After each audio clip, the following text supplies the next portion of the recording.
From Hollywood, it's time now for Johnny Dollar. Hi, kiddo. Carter at Universal Adjustment. Jim, how are you? In a rush. I have to catch a plane to Tucson, Arizona. Lucky you. Nice there this time of year. No, listen. One of our brokers out there wrote a $50,000 straight life policy on a man named James Lansing. Lansing dropped dead 2 days ago. Uh-huh. And you'll never guess why. I'll bite. Why? Mr. Lansing starved to death. What? With a 50,000? Honest. He died of malnutrition. Got the coroner's report from Tucson right in my hand. Well, if a man could buy a $50,000 policy, he ought to be able to buy himself a square meal. Yeah. Johnny, Flight 203 leaves at 10:45. You interested? See you at the airport, Jim.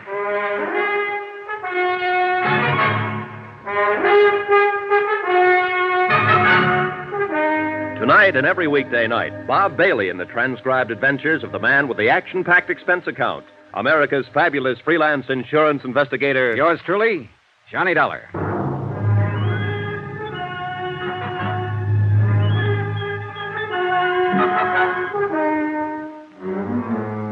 Expense account, submitted by Special Investigator Johnny Dollar to the Universal Adjustment Bureau, Home Office, Hartford, Connecticut. The following is an accounting of expenditures during my investigation of the Lansing fraud. Expense account item 1, $178.13. Cost of plane ticket, Hartford to Tucson. I shaved, showered, packed, and got out to the airport in time to have breakfast there. Jim Carter found me at the cashier's cage. Hey, kiddo, you won't need a coat out there in that desert country. As usual, Jim Carter was bigger than I thought. A man who stands 6'5" always is. A little ruddier, a little more blustery, but as efficient as ever.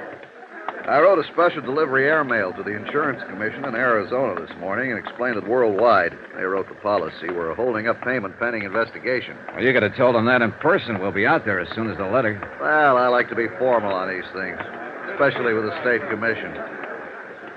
Besides, I just as soon let them think we'll get around to a routine investigation later, in a week or two. In other words, you didn't tell anybody we're coming. No, I didn't.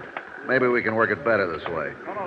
The faster we move in and find out what's what and aren't bothered by anybody, the better off we'll be. Hey, give me your ticket, will you, John? Yeah, sure. Here you are, pal. Thank you, sir. Yeah. Johnny, that commission is going to get formal sooner or later and ask a lot of questions. Mainly, why doesn't Worldwide honor the claim and pay off the beneficiary? So we'll have to skedaddle and get ourselves some good answers for him. Yeah, sir. Hey. You may board the plane. Yeah, thanks, pal. Has anybody asked that question yet? Well, the beneficiary, sure. James Lansing's sister, named Arlene Kennedy. She called the broker, and he referred her to Claims Division at Worldwide, and she called them long distance, and then they called me.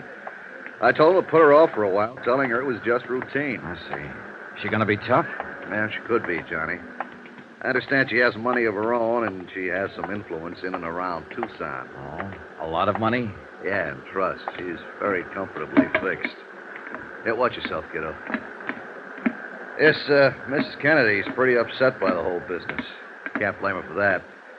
James Lansing died on the street with no identification on him. By the time police found out who he was, a routine PM had already been performed to determine cause. You know, the county was going to bury this guy. With $50,000 worth of insurance? Yeah, imagine that. Oh, excuse me, lady. The post-mortem never had happened unless Lansing dropped dead on a public street. Yeah, I see what you mean. So I requested the coroner's office in Tucson to hold the body until we can get something done. Better fix your seatbelt, Jim. Oh, yeah.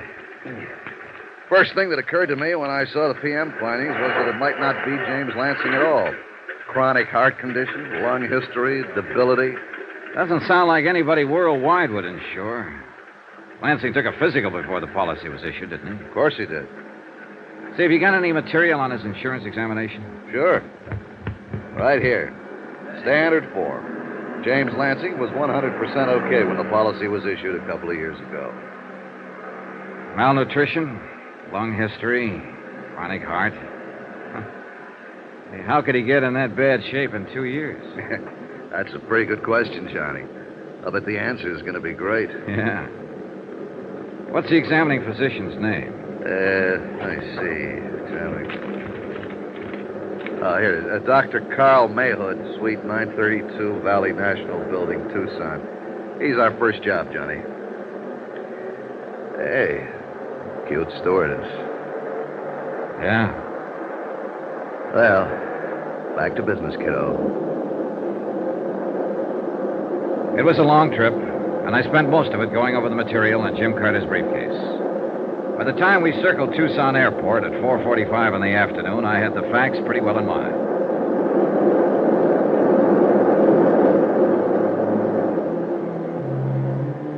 Expense account item 2, $350, cab fare, Tucson Airport to the Pioneer Hotel. Jim Carter and I took adjoining rooms. I unpacked my clothes and got on the phone. A Sergeant Younger, Tucson Police, had made the DOA report on James Lansing. Yes, he was in. Yes, he'd be glad to talk to me. I left Jim Carter contacting the State Medical Board. Glad to meet you, Mr. Dollar. How do you like Tucson? Well, I've been here 2 hours, Sergeant. Weather's certainly nice. About like this all through the winter months. It's a little warm in the summer, though. Yes, sir. Now this Lansing matter. Yeah. There isn't really much to tell you, Mr. Dollar. One of the cars answered the call. A man was found dead in the doorway of a jewelry store about 4 blocks down the street. Uh-huh. This was day before yesterday, Sergeant? Yeah. I went down to the scene and called the coroner's office. No identification on him, so we started to check him out. Took us a little while. By the time we got a make on him, the coroner had already performed an autopsy. Yeah, I understood that was about the way it was. Say, tell me, how did you identify him as Lansing? One of his prints matched up on our cards here. Lansing was booked on a traffic beef a year ago. Otherwise, we'd still be trying to make him. You're sure it's Lansing over in the morgue? Yeah, we're sure. His sister came down, identified him. Name of Kennedy. Yes. Well, what did Mrs. Kennedy have to say about the cause of death? Nothing. That malnutrition bit didn't do a thing for her, huh? Not a thing, no, sir.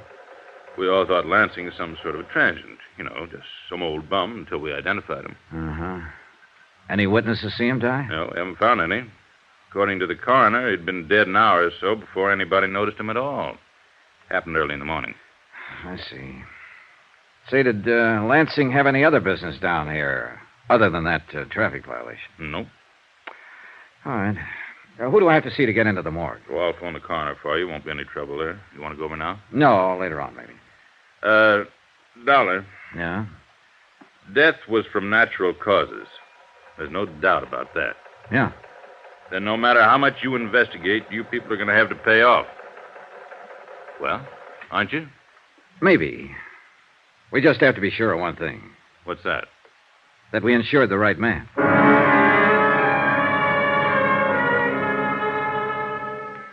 By the time I finished with Sergeant Younger, it was 6 o'clock.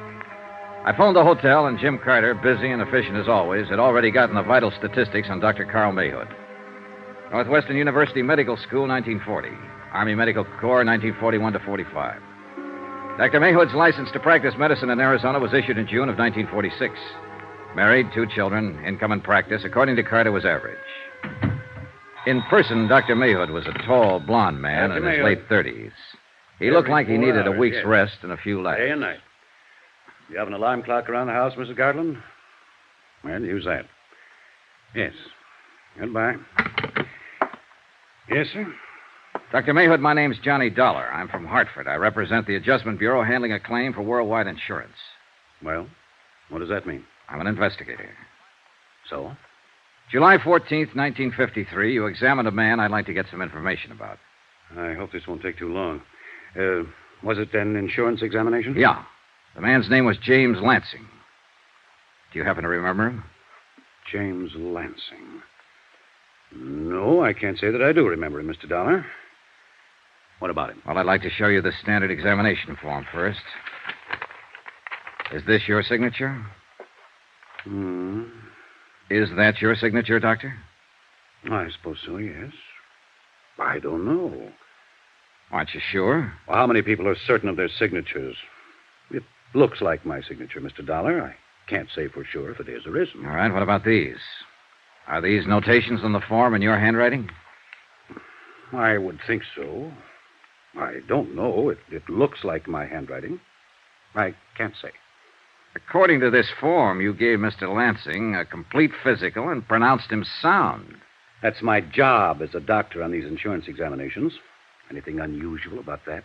Mr. Lansing died 2 days ago, Doctor. There's nothing unusual about that either. Did they send you all the way from Hartford so I could tell you to go back there and buy a book on heart disease? You can get them anywhere in the country. The simplest kind. Not even a doctor's book. Read it. Know it. And don't take up my valuable time. Now, let me have that. Sure. This patient Lansing was 41 years old. If he had no heart condition when I examined him 2 years ago, and obviously he didn't, according to my findings, it's entirely reasonable to assume that he could have developed heart trouble in a very short while, even the day after I examined him. You people gauge those things in your premiums. Why do you bother me? Are you finished? Huh? I take it you've had yourself a tough day, Doctor, and you don't want to be bothered with anybody. Now, look, I'm not here to bother you. Just from what's on this sheet and what's happened, you're in enough trouble to get yourself involved in a police investigation. I'm here to try to avoid all that, for you as well as me. And please don't lecture me on heart trouble, incidentally. We know the statistics by age, race, color, climate, state, religion, occupation, geographical area, and sex. It so happens we don't have to go into that, Doctor. James Lansing died of malnutrition. I said Lansing died of malnutrition. I'll be doggone. Coroner's report. Look for yourself. Well, he should know. Now, was it possible for you to overlook that condition at the time you examined Lansing? If he'd been suffering from malnutrition in any degree, I would have discovered it and noted it. According to the coroner's findings, James Lansing had been ill several years. The lung and heart condition existed at least 10 years. Can you explain how you were able to pronounce him physically fit, Doctor? No, I can't. Well, how about this, the angina condition? I could have missed that, but it's unlikely with the degree of aggravation noted here on the coroner's report. Have you had much experience reading chest x-rays, Doctor? Of course. The lesions reported by the coroner. If there'd been any lesions on Lansing's chest, I would have reported them. I can't explain that either. Well, now you understand why I'm here. Certainly. I wish I could help you. You can. Just let me see your file copy of the examination and the x-ray you took at that time. I'll have my nurse look them up. I don't keep files over a year old up here. We have a place down in the basement. Okay. I'll have them for you tomorrow. What time tomorrow? As soon as possible. Like to have them first thing, Doctor. You're kind of on me, aren't you? That's right, Doctor. I'm kind of on you.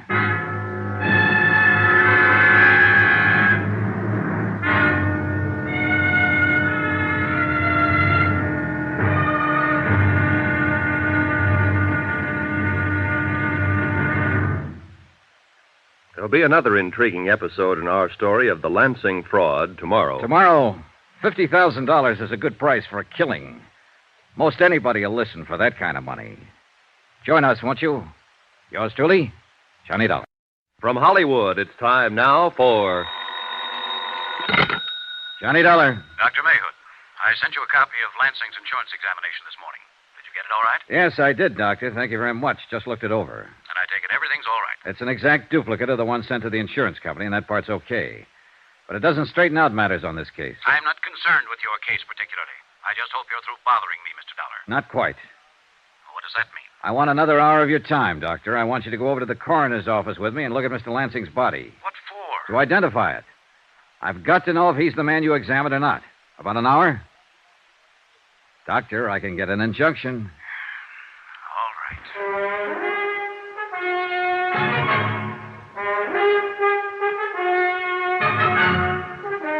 Tonight and every weekday night, Bob Bailey in the transcribed adventures of the man with the action-packed expense account, America's fabulous freelance insurance investigator. Yours truly, Johnny Dollar.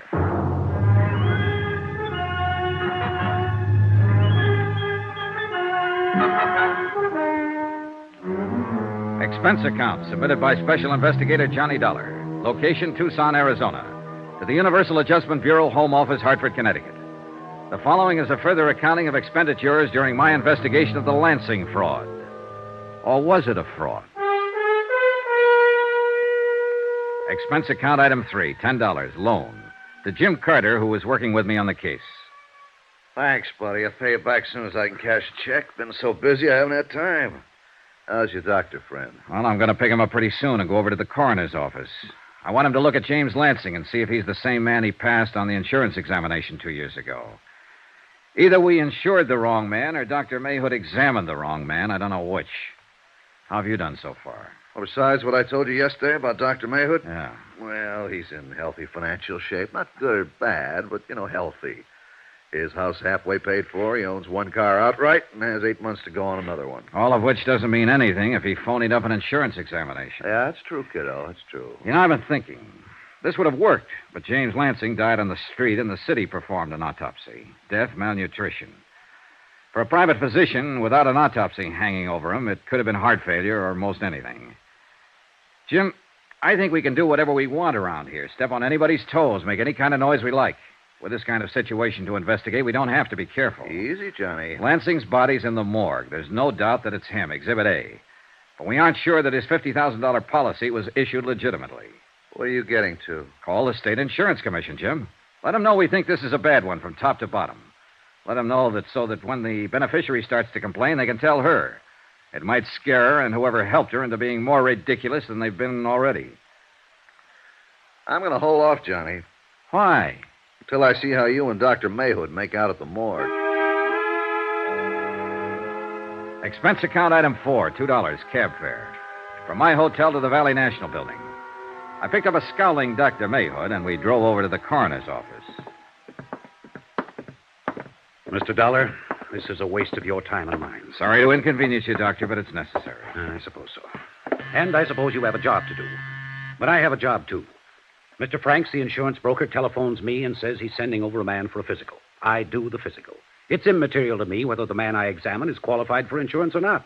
My job is to examine him. It's up to the insurance company to determine... Yeah? Johnny Dollar, this is Dr. Mayhood. I believe Sergeant Younger phoned. Yeah, this way. Dollar, it's up to the insurance company to do what they want to about the examination. I understand all that, Doctor. Then don't ignore it with your high-pressure tactics.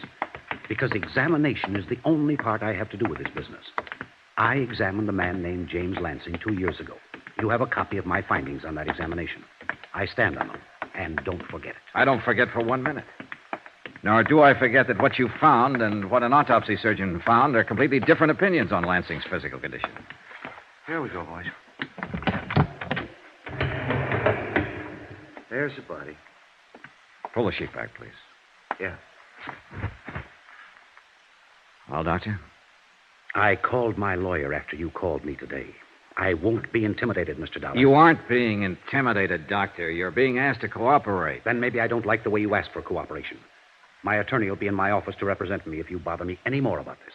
You want to look at this body? Your attorney can't refute what's already been established, Doctor. You pronounced James Lansing in good physical condition 2 years ago. An autopsy report shows that when he died 2 days ago, he was in very bad physical condition. So bad that 2 years ago he couldn't possibly have gone through a careful examination in your office without some of the symptoms being detected by you. Where is your medical degree and what responsibility? Oh, why don't you shut up and take a look and tell me if you've ever seen this man before? I won't be spoken to that way. Just a minute. I'll get an injunction and I'll charge malpractice and negligence if I have to. Oh? On what ground? You're being stupid, Doctor. All you have to do is look at that corpse and tell me if he's the man you examined in your office 2 years ago. Well? I don't know whether I've seen this man before or not. Well, does he look familiar in any way? I can't say. I might have examined this man. I don't know. This is James Lansing, Doctor, the name you filled in on your physical examination for the insurance. I know that. Is this the man you examined? I don't know. I honestly don't know. It was 2 years ago. If I see a man for 3 hours in the course of a physical examination, am I expected to remember his face or any details about him 2 years later? Is there any way you can determine whether or not this is the man you examined in your office? No.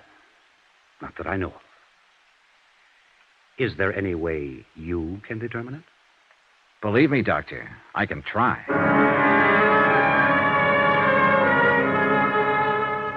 And I did try.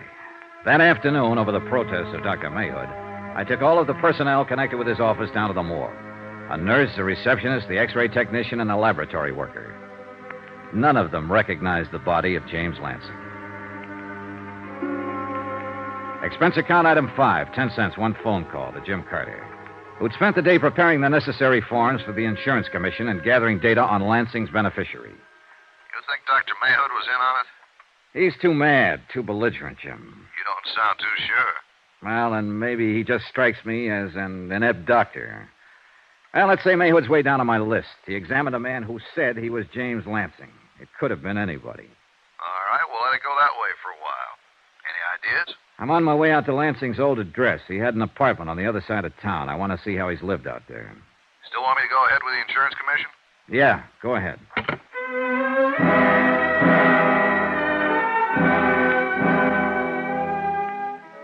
The manager at James Lansing's apartment house happened to be a woman named Anita Regan. She also happened to be willing to go back down to the coroner's office with me and view the mortal remains.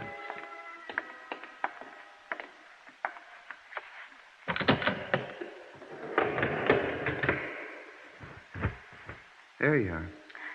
Oh, Have you ever seen this man before, Mrs. Regan? yes, sir. That's Mr. Lansing, apartment 34. You're positive? Oh, yes. I've seen him every day for almost 2 years. Okay.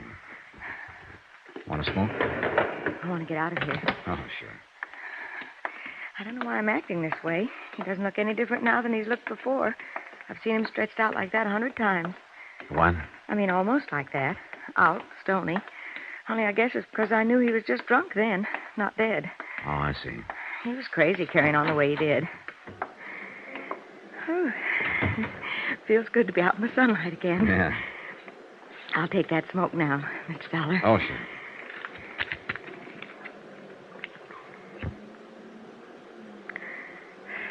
Thank you. Oh, Mr. Lansing used to get up around 10 every morning. He'd look awful, but he was always kind of nice, polite, you know. He'd be regular as clockwork. He'd walk past my door and tip his hat and go right down to the store and come back in a little while with a sack of groceries, a bottle of milk for his cat, and some donuts for himself, and some booze. Uh-huh. And then he'd just lock himself up in his apartment and stay there all day, drinking. Real alcoholic, huh? Well, I'd say so. At least I wasn't surprised he starved to death. He can't live on whiskey. He was fried to the ears by noon every day, as long as I knew him. Mr. Lansing didn't work then. Well, I think he tried to sell real estate once, a long time ago. Oh? But how could he? I understand he was a retired engineer or something like that. He pay his rent? Oh, yes. Always seemed to have enough money to get along. Did he have any family, Mrs. Regan? Well, I know he's got a sister living in town somewhere. What about his friends? They seem to do all his drinking alone. Say, you're from the insurance company. You should know about his family. Apparently, there are a lot of things we don't know. A man named James Lansing moved into your apartment house 2 years ago. He didn't work, but he had enough money for his rent and his liquor. He also had enough money to buy some expensive insurance. Very expensive. Somehow, he passed an insurance examination, and then he suddenly died. No one, nothing. Just one beneficiary. Mr. Dollar, you don't suppose somebody just gave him enough money to get along so he'd drink himself to death, do you? That's one way of looking at it, Mrs. Regan. Oh, that poor man. That poor man.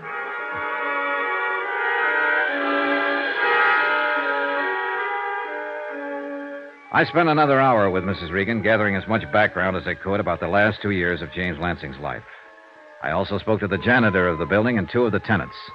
They all verified the fact that Lansing had been drinking heavily for better than 18 months prior to his death. No one seemed to know why. Jim Carter had an answer. I talked to our man in L.A., Johnny. Lansing lived there before he came to Tucson. He had several arrests for drunkenness, never married. One time he made his living as an engineer. Finally, he got fired for drinking on the job. Yeah, it's just one of those chronic cases.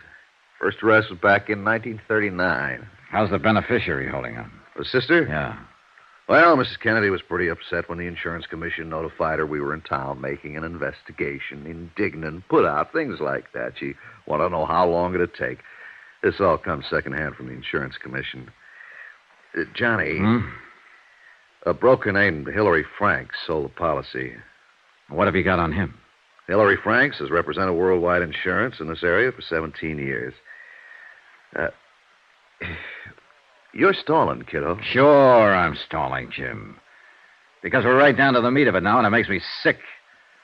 There's only one person who stood to benefit by having James Lansing insured. That's the beneficiary, his sister, Arlene Kennedy. So? Jim, you know as well as I do, somebody else had to take the physical examination in Dr. Mayhood's office.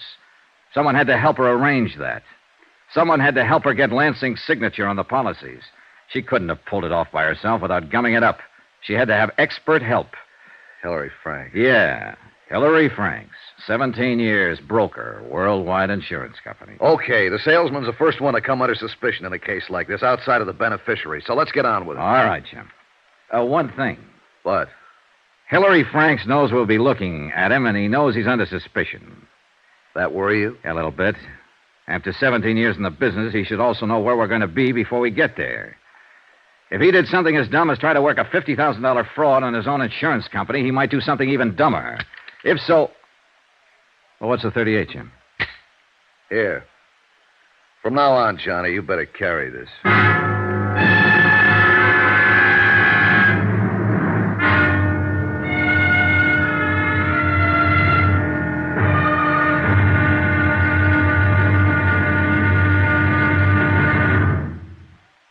There'll be another intriguing episode of the Lansing fraud tomorrow. Tomorrow?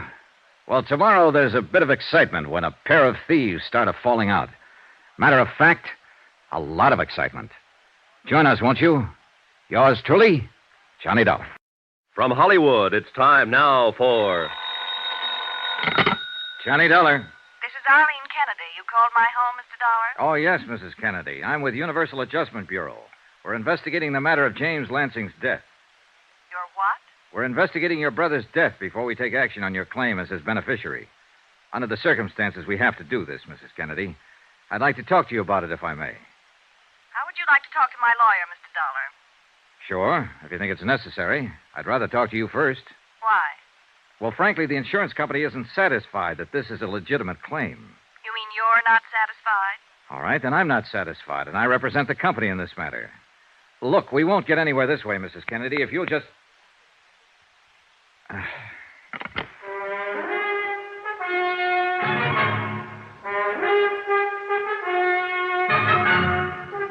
Tonight and every weekday night, Bob Bailey in the transcribed adventures of the man with the action-packed expense account, America's fabulous freelance insurance investigator. Yours truly, Johnny Dollar.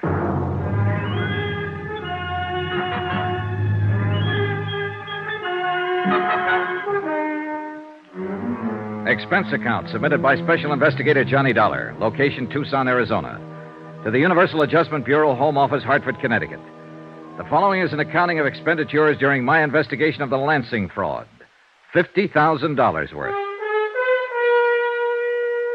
Expense account continued. Item 6, $10, car rental, to get to Catalina Vista, where Arlene Kennedy maintained a $55,000 home. It was a warm, sunny day, incredibly clear. I enjoyed it in my drive. However, I can't say I enjoyed Arlene Kennedy. That's as far as you need to come. What? You must be the Mr. Dollar I spoke to on the phone. If you didn't get the idea on the phone, I'll tell it to you again. I don't want to talk to you. Now, please get away from my home. We'll have to talk sometime. I don't think so. I know so, Mrs. Kennedy.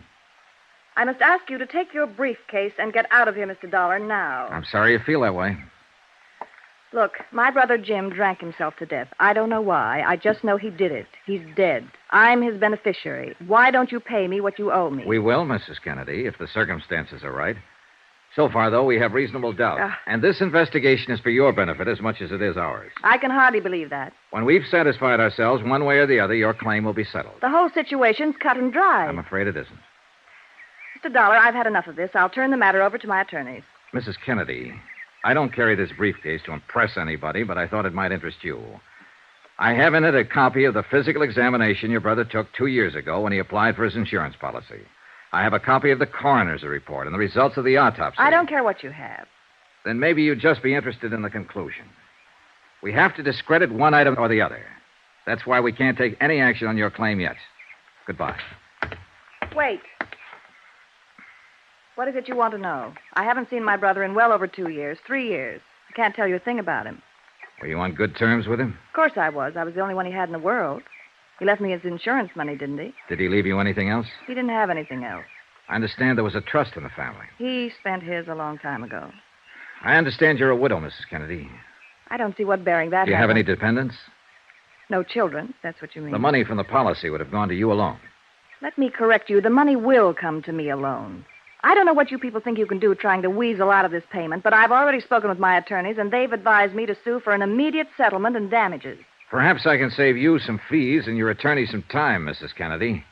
Where can I contact them? Never mind. You'll find out soon enough. I hope you won't allow them to go so far as a courtroom without speaking to me. We'll see about that, too. I don't need your advice. Now, look, I'm going to tell you exactly what I'd tell them. You can pass it on to them.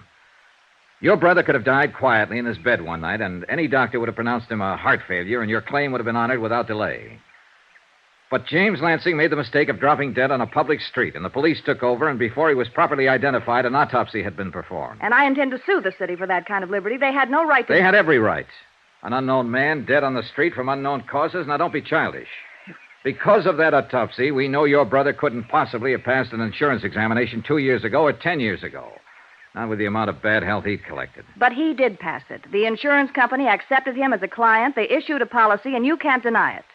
Jim came to me the day after he took out that policy and told me I was his beneficiary. You said you hadn't seen him for well over 2 years. He took the exam a year ago last July. All right, I saw him that one time. Look, I'll lay it right on the line, Mrs. Kennedy. We don't think your brother ever took that physical examination. What? Someone else went up to Dr. Mayhood's office and took it for him. Someone who could pass it. Mrs. Kennedy, we aren't fools, and we don't like to be fooled. Now, we're going to find out who that someone was and how it was done. We're used to all sorts of tricks in this business and all sorts of bluffing, too. You can sue us for a settlement. You can sue us all over the place. With what I have right now, I'd be willing to meet you in a courtroom. I'm talking facts to you, Mrs. Kennedy, and I wish you'd talk them to me. Get out of here. Get out of here, you cheap snooper, before I call the police and have you thrown out. Some more expenses. Item 7, $6, lunch, for Jim Carter and myself.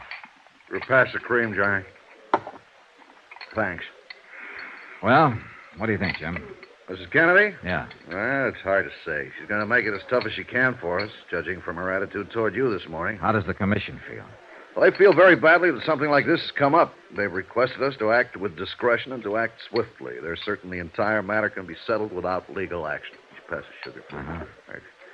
Aren't they going to cooperate? They're not going to do anything until we show cause. They did mention that their action will take place in 10 days, so that means we've got 10 days to write such a statement. Tell me what you've learned about Mrs. Kennedy. Well, she was widowed 5 years ago. Her husband was a lawyer. He left her $40,000 in insurance and $15,000 in debts. Her family, the Lansings, had money at one time. Enough so that she gets 1/2 of 1/10 of 1% of an oil company out on the coast. It pays her about $750 a month. She managed to clear her house out in Catalina Vista and drive a Cadillac. But she could use $50,000. Of course she could use $50,000. Everybody could. Johnny, when are you going to start on the insurance agent? Hillary Franks, I've already started. If I know my Mrs. Kennedy, she won't call a lawyer or anybody else right now. She'll talk to her agent, Mr. H. Franks, and he'll have to come to us. I don't have to go to him. Johnny. When you buy a radio and it goes bad, you call up the store. They didn't manufacture the set, but you complain to them just the same. Same thing with insurance. You don't call up the company, you call up the agent who sold it to you. Hillary Frank has to call me, Jim, just to look legitimate. I hope you're right, kiddo.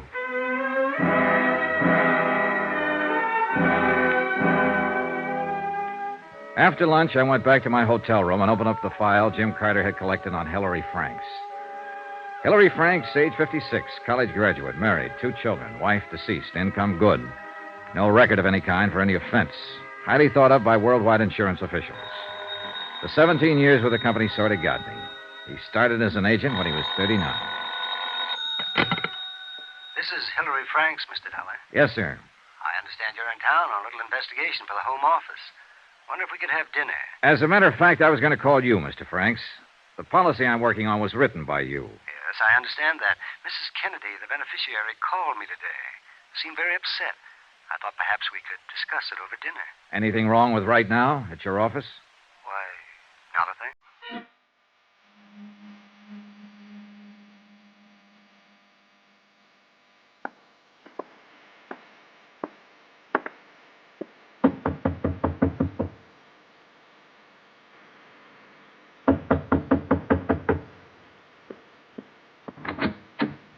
I suppose you're Mr. Dollar. Yes. Maria, that's my secretary. She's already gone for the day. I'm sorry you had to wait so long. Mr. Hillary Franks looked straight life insurance from the top of his iron gray hair to the tips of his polished brown shoes. He had a quiet manner about him and a pair of large brown eyes that looked wide open and honest. Come in, Mr. Dollar. Thank you very much for coming over. I was surprised when Mrs. Kennedy called me about this matter today. Surprised to learn that you were in town. Were you? She said you'd been over to her home this morning. That's right. Well, just what is this all about? We have reason to believe Mrs. Kennedy is a party to an attempted fraud, Mr. Franks. I gathered it was something like that. I've been writing policies for worldwide insurance for 17 years, Mr. Dollar. And this is the first time anything like this has ever happened on one of them. I believe you, Mr. Franks, and your record. But there's a first time for everything. Yes. I'm here to find out all I can about the circumstances under which you sold the policy to Mrs. Kennedy's brother. Nothing unusual about it, Mr. Dollar. I think there was. Eh? James Lansing was a bachelor. He lived in a fairly nice apartment on the other side of town. No dependents. Now, what made James Lansing a prospect for life insurance, Mr. Franks? Well, it's more of a personal thing, really, I suppose. My wife and I were interested in buying a home a couple of years ago. There was one we liked in Catalina Vista. The real estate agent happened to be James Lansing. That's how we first became acquainted. Uh-huh. Mrs. Franks and I saw Lansing, 2 or 3 times. Had dinner together, you know. And I managed to sell him the policy. I understood he was an engineer. He had been at one time in Los Angeles. And he was only engaged in the real estate business here for a very short time. Really a matter of a few months. I see. Did he do very well at it? I don't think so. I don't think he worked hard at it. You see, he had a fairly comfortable income from money left by his father. You didn't buy the house from him? No. Too much? No. Mrs. Franks died rather suddenly about that time, and I had no need to buy a home. But out of the association, you interested Lansing in buying insurance from you? Yes. What kind of a man was he? What do you mean? Well, just your opinion, Mr. Franks. Well, just a client, Mr. Dollar. I looked at him and treated him just the same as any other client. But you saw him socially several times, had dinner with him. Do you do that with all your clients? I might. I remember he was trying to sell me something, too. Ah, sure. How'd he look? What? Oh, pale, thin, emaciated, what? Oh, he looked fine to me. Did he drink much? Well, I don't recall. Think. It's important. Well, I don't recall. Then I'll recall for you, Mr. Franks. Lansing did drink a lot on those occasions. As a matter of fact, he was soaked up most of the time. Oh, now, that's not true, Mr. Dollar. You know as well as I do, he was an alcoholic in Los Angeles, and he was an alcoholic here in Tucson. He died of malnutrition, a direct result of his alcoholic condition. Well, I'm not a doctor. I had no way of ascertaining that. You don't have to be a doctor to smell booze, Mr. Franks. Did you ever meet his beneficiary? You mean his sister, Mrs. Kennedy? No. I think I told you she telephoned me today. Never met her at all? No. Mr. Franks, I'm going to leave you for a while, and I want you to think about all we've discussed. When I come back, I might ask you the same questions again. And I'll expect some different answers. Anything you say, Mr. Dollar.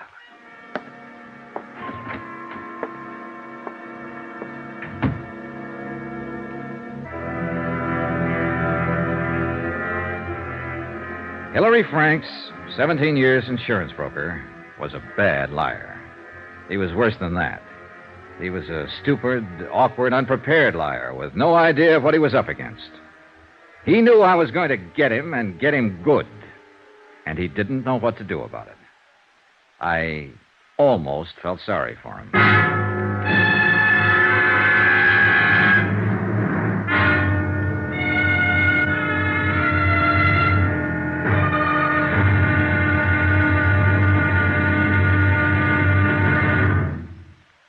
There'll be another intriguing episode of the Lansing fraud tomorrow. Tomorrow, a bad liar turns into a pretty good gunman. Join us, won't you? Yours truly, Johnny Dollar. From Hollywood, it's time now for... Johnny Dollar. Jim Carter, Johnny. Hi. How'd you make out with Hilary Franks? The agent who sold the policy? He's worried, he's scared, and he's already doing everything wrong. I left him about an hour ago to think things over. Mrs. Kennedy's fighting back. What do you mean? Her lawyer served notice on us an hour ago to pay up on the policy or else. Just a bluff. Yeah, but this wasn't. She got a court order and made the coroner release her brother's body. She took it right to the crematorium. Exhibit A is a pile of ashes by now. Uh-oh. Her next step is to contact the State Insurance Commission and have them order us to pay off or show cause. We'll have to act fast. Maybe I better go back to see Mr. Hillary Franks.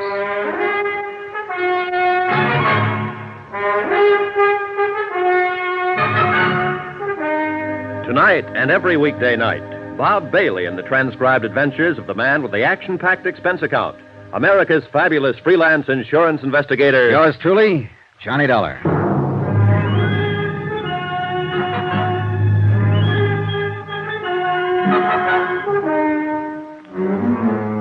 Expense account submitted by Special Investigator Johnny Dollar. Location, Tucson, Arizona. To the Universal Adjustment Bureau, Home Office, Hartford, Connecticut. The following is an accounting of expenditures during my investigation of the Lansing fraud. $50,000. And by now I was sure it was fraud. Expense account, item number 8, $5. Stenographic services. I dictated a hastily composed letter to the State Insurance Commission advising them that Worldwide was withholding payment on the claim of Mrs. Arlene Kennedy, pending a complete investigation of the circumstances of her brother's death. I enclosed copies of the original physical examination and the coroner's autopsy findings, pointing out that in our opinion it was impossible for James Lansing to have successfully passed an insurance examination in the first place. I enclosed copies of statements from the examining physician, Dr. Mayhood, and the members of his office staff, all of whom were unable to identify the body of James Lansing.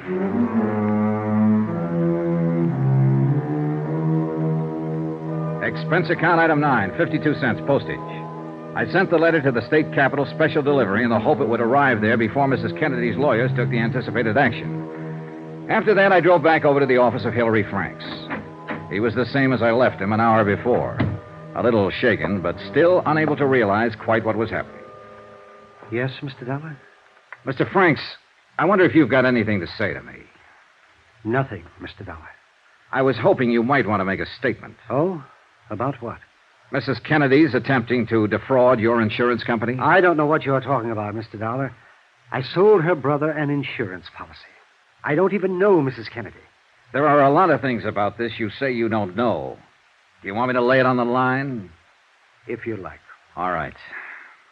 Someone else had to take that physical examination for James Lansing 2 years ago. I think you arranged for someone to do it, or you helped Mrs. Kennedy arrange it. I think James Lansing was insured on that basis. I think he was insured with a clean intent to defraud. Lansing's health wouldn't permit that kind of insurance. Right now, our Los Angeles men are looking into Lansing's activities there. Somewhere along the line, they're going to turn up a medical history that'll show Lansing was already dying when he came to Arizona 2 years ago. Now, do you have anything to say, Mr. Franks? No. I think you're being very foolish. If it isn't clear how serious this can be with you, it's noted that you arranged for Lansing's physical examination. There's nothing incriminating in that. How well do you know Dr. Mayhood? Oh, slightly. The physician is supposed to be an impartial third party. When a client has to be examined by a physician for insurance purposes, I send him to Dr. Mayhood. That's all. Dr. Mayhood sends me a Christmas card every year.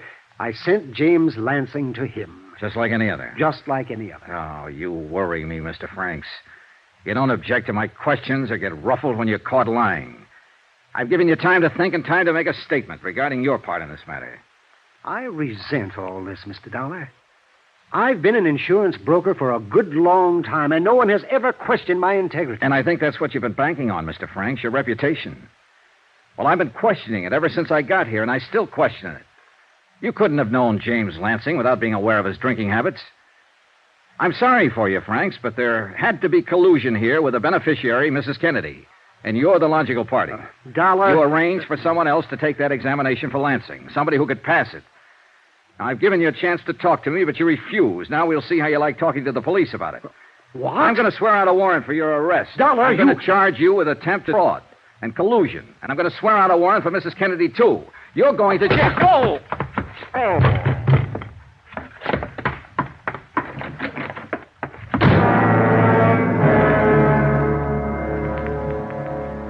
In the 3 minutes it took me to recover from the blow from the paperweight and get my breath inside of me and my feet under me, Hillary Franks was well out of the way and out of sight.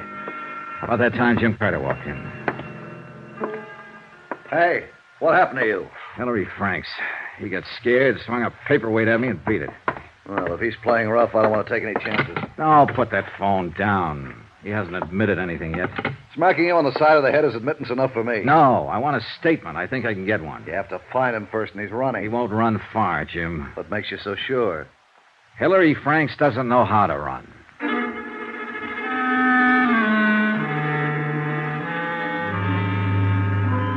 It was exactly 3 o'clock in the afternoon then.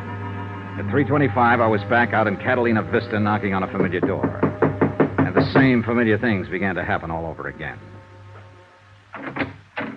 What do you want? I'm here to tell you about the trouble you're in, Mrs. Kennedy. Hillary Franks gave it all away. Gave what away? Who's Hillary Franks? What are you talking about? About that insurance policy that was written up and issued in your brother's name. You're the one who stood to gain most by your brother's death after having someone else take an insurance examination for him. But you had to have help to pull it off. Hillary Franks helped you. For what reason or how you got him to do it, I don't know. But I do know a man with a 17-year record as insurance broker is ruined. You're crazy. I don't know anybody named Hillary Franks. Now get out of here. Oh, stop it, will you? I told him how he stood in this matter a half hour ago, and he socked me with a paperweight and beat it. I've had about enough But of he you, isn't going to Mr. run far. Principally because he doesn't know how to run, Mrs. Kennedy. He'll cool off, and he'll begin thinking about all this business in a new light. A few minutes ago, it dawned on him what he'd done. He'd kicked his whole lifetime right out the window. He'd been found out. He's lost all around. And he's going to be mad about that. And you're the one he's going to be mad at because you got him into it. I told you, I don't know anybody named Hillary Franks. That's the last time I'll say it. He'll probably want to kill you, Mrs. Kennedy. What? I said he'll think about all this, and he'll probably want to kill you. Do we talk now? I don't see why. I've done nothing wrong. Who did you get to take that physical for your brother? I don't know what you're talking about. You got your brother drunk enough to sign the insurance papers, didn't you? I had nothing to do with my brother taking out life insurance and naming me his beneficiary. That was his business. Now that he's dead, it's my position to receive the payment. That's all. Okay, Mrs. Kennedy. We'll get it all from Hillary Franks. Yes, why don't you do that? In the meantime, I hope you sleep well, knowing what you've done. You'll never be able to prove any of these things you're saying. Never.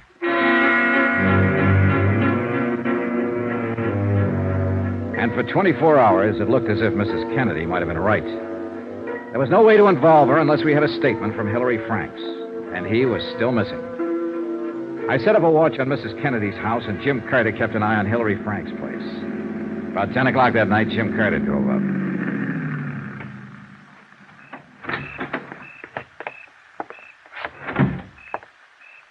Hiya. Hi. Any action? No. Mrs. Kennedy's been in all the night. No one showed up. Mm-hmm. How about Frank's place? No. No one there when I left an hour ago. You'd think he'd come back for a suitcase or some money or something. Yeah. Hey, Johnny. Mm-hmm. I called in the police. Oh. In the name of Worldwide, I filed charges of attempted fraud and collusion against him. They issued a warrant half an hour ago. He's on an APB and all the local bulletins. Well, I suppose you had to do it, Jim. Yeah. We'll let the police handle this part from now on, huh? How about Mrs. Kennedy? We'll keep an eye on her, too. Did you file any charges against her? Not yet. We need a statement from Franks. Jim. Yeah? What would you do if you were Hillary Franks? Try to grab an airplane. Maybe go down to Nogales, cross the border. Look up a friend, borrow some money. Get out and keep traveling. What? He won't do anything like that. Won't he? He'll find himself a place to sit down and think. In the end, the cops won't find him. He'll find us. Want to bet?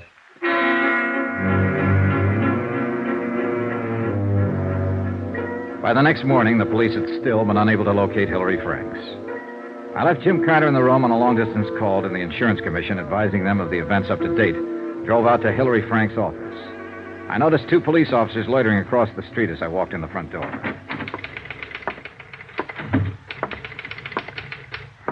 Yes? How do you do? Are you another policeman? No, I'm not. Have they been bothering you a lot? If you aren't a policeman and you know all about this, what do you want? I want to help Mr. Franks if I can. I'm Johnny Dollar, Universal Adjustment Bureau. You're his secretary? Yes.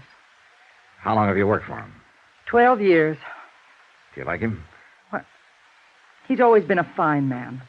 I don't believe any of these things about him, and I don't see What's why... your name? I think he said Maria. Maria Vano. Maria, I'm not going to ask you any questions about Mr. Franks. I know enough about him now for my purposes. The rest he can tell me himself. Maria, I may be able to help him stay out of jail. I can do that if I talk to him. Well, how My do I... name's Johnny Dollar. I'm at the Pioneer Hotel. Remember that. But Mr. Dollar... I don't know whether he's phoned you yet or not. A man like that's going to need help, money. I'm not asking you if he's contacted you. But listen to me carefully. If he does phone you or contact you in any way, ask him to phone me. If you ever respected him or if you want to help him now, please ask him to telephone me. Thanks.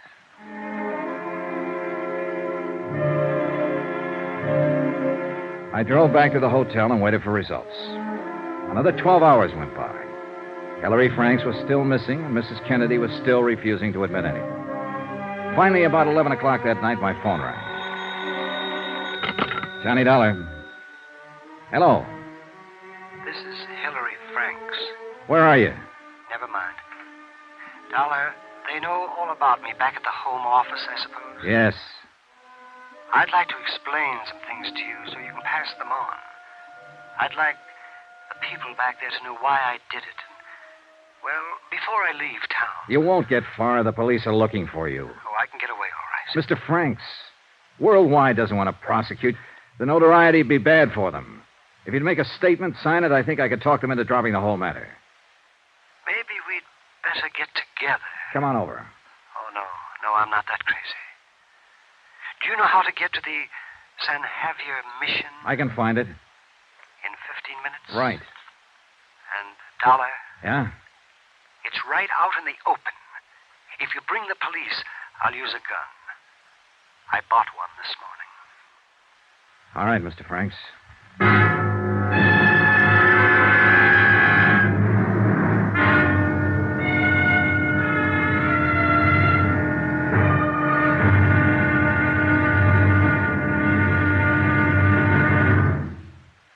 There'll be another intriguing episode of the Lansing fraud tomorrow. Tomorrow, $50,000 worth of murder. Join us, won't you? Yours truly, Johnny Dollar. From Hollywood, it's time now for... Johnny Dollar. Jim Carter, Johnny. Anything on Hillary Franks? He just telephoned me 2 minutes ago. What? I'm on my way to meet him now and try and make a deal. I told him if he'd give me a statement about the attempt to fraud Worldwide on Lansing's $50,000 policy, I'd do my best to have them drop charges. Well, you didn't make any promises, I Johnny. couldn't make any promises, Jim, but I'll do my best to see that the charges are dropped if he gives me that statement. Well, if he gives you that statement, I'll help you. Where are you meeting him? At a place near here. He knows every cop in the area is looking for him. Yeah? Be sure he doesn't give you a bullet, kiddo.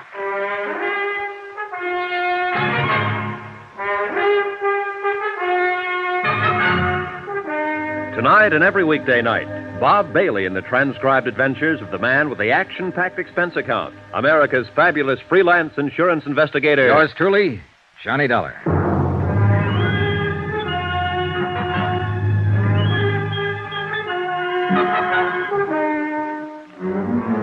Expense account, submitted by Special Investigator Johnny Dollar in Tucson, Arizona, to the Universal Adjustment Bureau, Home Office, Hartford, Connecticut. The following is a further accounting of expenditures during my investigation of... Well, it was a case of $50,000 insurance to one Arlene Kennedy, unless I could prove my point in the Lansing fraud. Expense account item 10, $10, cab fare from my hotel to the Mission San Javier to talk to Hillary Franks, the insurance agent with no future ahead. I used a taxi cab instead of my rented car because I didn't want to waste time searching around for the mission. It was a few miles outside of town over rough and broken desert roads. An ancient missionary church standing stark against the moon-filled night. Here we are, mister. Good. Here, keep the change.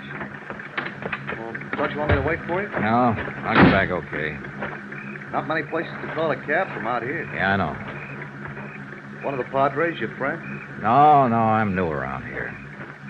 You all right, mister? You feel all right? You loaded or something? No, why? We're coming out here at midnight. Well, it's just a whim, friend. Don't worry about it. I bet sure would. Mister, Yeah? you gonna meet somebody here or something? Why? I just saw a guy standing over by the bell tower. Oh, thanks. Good night.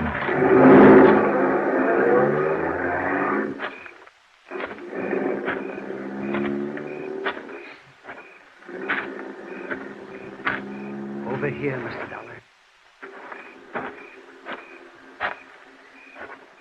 Careful, Dollar. Hillary Franks had a .38 pointed right at my chest. In the bright moonlight, I could see that he was still wearing the same clothes he'd had on 2 days before in his office. He needed to shave, and judging from the circles under his eyes, he hadn't slept much. He was pale and shaken. The gun wobbled in his hand. Anybody with you? I came along. Did you tell anybody you were meeting me? Jim Carter. He's been working the case with me. Did you tell him where? No. Hey, look, you don't need that gun, Franks. Put it away. I just came here to talk with you. All right. Thanks. Want to smoke? Thank you.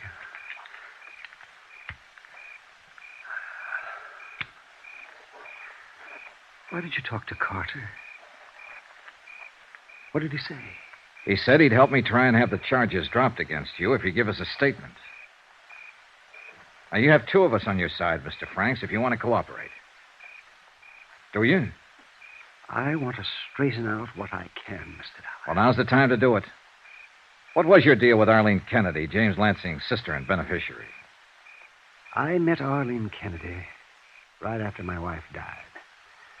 I guess I was very low. Oh, that's perfectly natural. I became interested in Arlene because we had a great many things in common. So I thought. I mean, she was a widow and had no one except her brother, James Lansing, in Los Angeles. And we went together, and eventually I asked her to marry me. But she laughed at me. Why? I guess I'm not an exciting man, a witty one, or even an interesting one, Mr. Dollar. Mrs. Kennedy made me feel as though my whole life had been hopeless, useless. Raising children, selling insurance.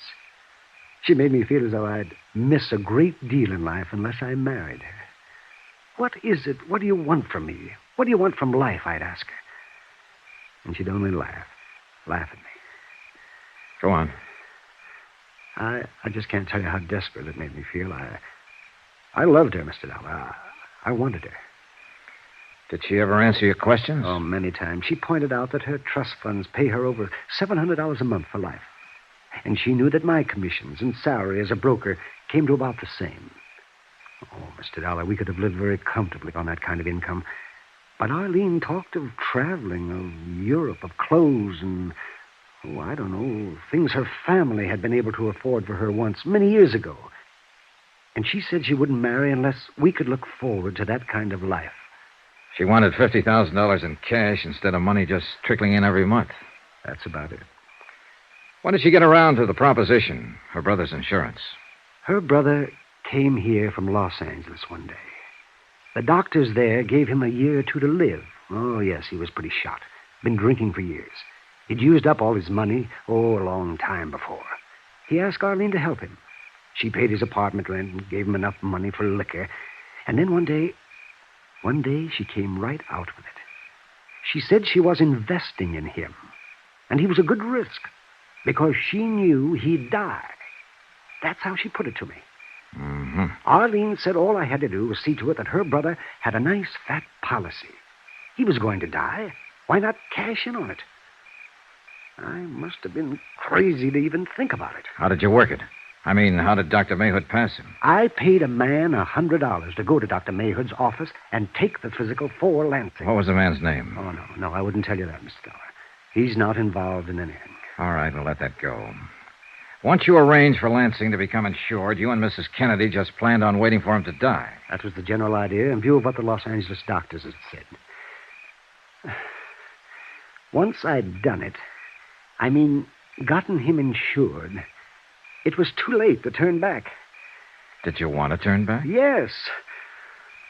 What did Mrs. Kennedy say about backing out? She thought I was weak and afraid. Oh, then things weren't so good between you. Oh, they never were, Mr. Dollar. The idea was to wait for Lansing to die, collect the $50,000 and get married, huh? I suppose so, yes, but once he was insured, she talked less and less about our getting married. You're leaving something out, Mr. Franks. Huh? Didn't she tell you exactly what kind of a position you were in? Didn't she fix it so that you couldn't make a move? Legally, she'd done nothing wrong. It was you who had arranged for the physical, you who had made the application for insurance in the name of her brother. Oh, yes. Oh, yes, she was clear about all that. And she told me so every time she felt like it. When you write down what you just told me and sign it, we can hold it over Mrs. Kennedy's head to prove attempted defraud and collusion. Now, will you do that, Mr. Franks? Yes. Then I guess we'd better get back into town. All right. Come on, Mr. Franks.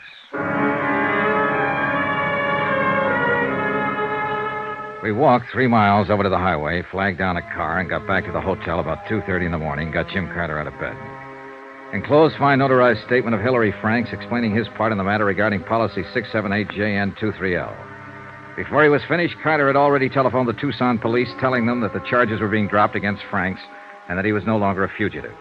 Then he placed a long-distance call to Worldwide's president in Hartford. Jim Carter, sir. I want to ask you not to prosecute Hillary Franks in this matter. Yes, sir, he's given us a complete statement about the whole thing. I don't think we have to go any farther than that. Oh, look, the guy made one mistake, the first one in 17 years. He suffered enough for it already. Yes, sir. Dollar feels that way, too. Yes, sir. I think it's okay, Mr. Franks. All right. I thank you. What are you going to do, Mr. Franks? Well, sure, I'll never sell insurance again. I think I'll close up and just move away. Far away. Thank you.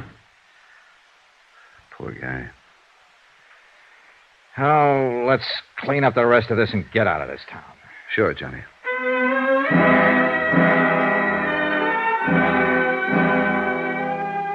Hillary Franks pulled out of Tucson that afternoon. When Mrs. Kennedy was shown a carbon of the enclosed statement of Hillary Franks, she instructed her attorneys to withdraw the suit against Worldwide.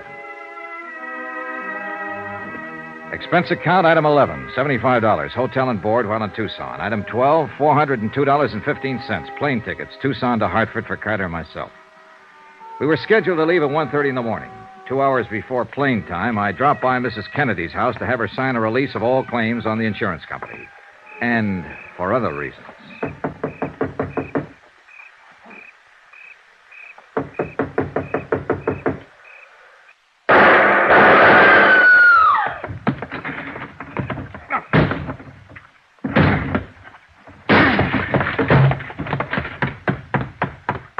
Help me, Mr. Dollar. Please help me. I carried Arlene Kennedy to the couch, and I did what I could for her. I phoned the police and told them to bring an ambulance. After that, I began looking around. I found a dark stain on the window still leading outside of the back of the house. On the floor, a blood-stained letter opener. There was no gun in sight anywhere. I decided if I had been stabbed with a letter opener, it would be easier to try to make it out the back way than risk the street that was bound to be full of policemen any minute. I was right. Hillary Franks was on a ledge of rock that rose above the back of the house. I ducked behind some cactus plants. Get away from me! You know I won't.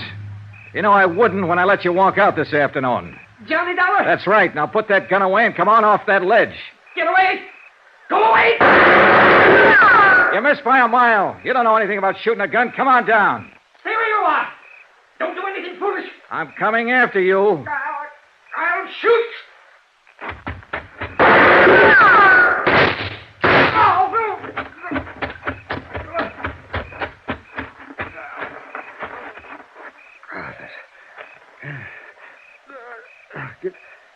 Good shot, Dollar. Can you walk? No. Why did you do it, Mr. Franks? I came back to see her tonight. She laughed at me, said if we had gotten the insurance money, she was planning to run away with someone else. Oh. She just used me all along. Mrs. Kennedy was dead when the police got there.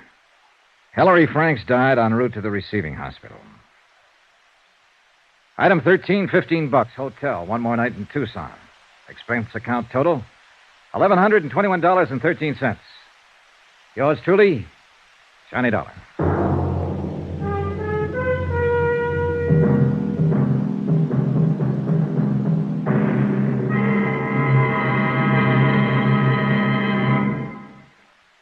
Remember, there'll be another exciting story beginning next Monday night. Next week, a quick trip to New York, to the bright lights, the glamour of Broadway with its theaters, its actors, and, some very bad actors. You might even say killers. Join us, won't you? Yours truly, Johnny Dollar.